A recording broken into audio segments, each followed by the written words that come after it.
అదే RTV app వార్తల్ని క్షణాల్లో చదివే అవకాశం ఉంటుంది. ఒక న్యూస్ పేపర్, ఒక టెలివిజన్ ఛానల్ మీ చేతుల్లో ఎప్పుడూ ఉంటాయి. జనసేన పార్టీలోకి రీసెంట్గా పవన్ కళ్యాణ్ గారి ఆధ్వర్యంలో జాయిన్ అయిన మన అవనాప్ విక్రమ్ గారు, అలాగే అవనాప్ భావన గారు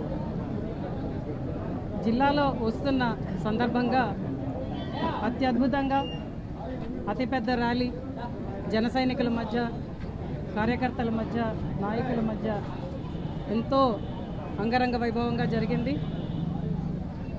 అమ్మవారి దర్శనం చేసుకొని రావడం చాలా శుభపరిణామం.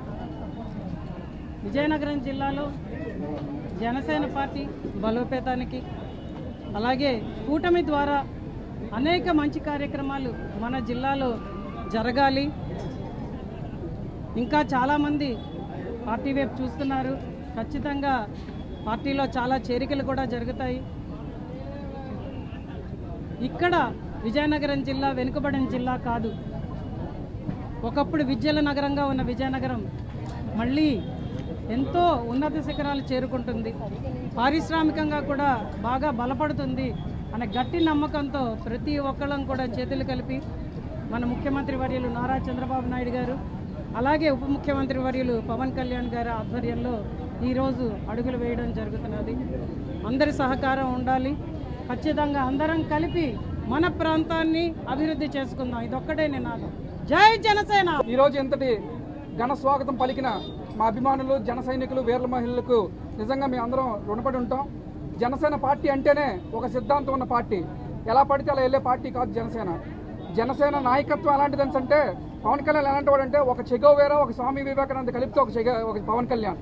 అలాంటి నాయకత్వంలో పనిచేయడానికి మాకు అవకాశం వచ్చినందుకు, ఆ భగవంతుడు అవకాశం కల్పించినందుకు నిజంగా మేము ఆనందపడుతున్నాం, చాలా సంతోషిస్తున్నాం, ఎంతో అదృష్టంగా ఫీల్ అవుతున్నాం. ఎందుకంటే పవన్ కళ్యాణ్ గారిని మొన్న మేము నేరుగా ఫస్ట్ టైం కలవడం, ఆయన ఎంతో సహృదయంతో మమ్మల్ని స్వాగతించి పార్టీలో మమ్మల్ని చేర్చుకున్నందుకు ఆయనకి మరొకసారి నా ధన్యవాదాలు తెలియజేసుకుంటున్నాను. జనసేన సిద్ధాంతాలు కులాలకు మతాలకు అతీతంగా చేయడమే జనసేన సిద్ధాంతం. పర్యావరణాన్ని రక్షించడమే జనసేన సిద్ధాంతం. మనం యువతని ప్రోత్సహించడమే జనసేన సిద్ధాంతం. సంక్షేమాన్ని పేదలకు అందించడమే జనసేన సిద్ధాంతం. అభివృద్ధిని అందించడమే జనసేన సిద్ధాంతం. మరి ఇప్పుడు మనందరం కూటమితో పనిచేస్తున్నాం. బీజేపీ, టీడీపీ, జనసేన కలిపి పనిచేసి ఈరోజు రాష్ట్రంలో ఏ రోజు కని విని ఎరుగని చరిత్ర సృష్టించి 124 సీట్లతో, మరి 21 మంది ఎంపీలతో మరి ఈరోజు కూటమి ప్రభుత్వం ఏర్పాటు జరిగింది.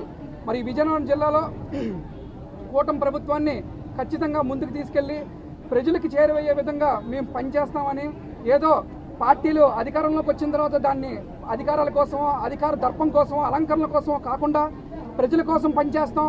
ప్రజాస్వామ్య విలువలను ముందుకు తీసుకెళ్లే విధంగా మా నాయకుడు పవన్ కళ్యాణ్ ఏ విధంగా మాకు ఆదేశిస్తే ఆ విధంగా ముందుకెళ్తామని మీ అందరికీ తెలియజేసుకుంటున్నాం. ఖచ్చితంగా ఇక్కడ జిల్లా నాయకత్వం పెద్దలు అశోక్ గజపతిరాజు గారు, అలాగే మా ఎమ్మెల్యే గారు అదితి గజపతిరాజు గారు, అలాగే ఎంపీ గారు, మంత్రి గారు కొండపల్లి శ్రీనివాస్ గారు, అలాగే టీడీపీ నాయకులు, బీజేపీ నాయకులు, జనసేన నాయకులు అందరినీ కలుపుకుంటూ వెళ్తూ ఖచ్చితంగా ప్రజలకు ఏదైతే మంచి చేయాలని ఈ కూటమి ప్రభుత్వం ఏర్పాటు చేసిందో దానికి ముందు నడుపుతాం. ఎట్టి పరిస్థితుల్లో పదవులు ఆశించి కానీ లేకపోతే ఇంకో ఆశించి కానీ మేము రాలేదు. కేవలం పవన్ కళ్యాణ్ నాయకత్వంలో పనిచేయాలి, జనసేన సిద్ధాంతాన్ని ముందుకు తీసుకెళ్లాలని ఉద్దేశంతో వచ్చాం. ఖచ్చితంగా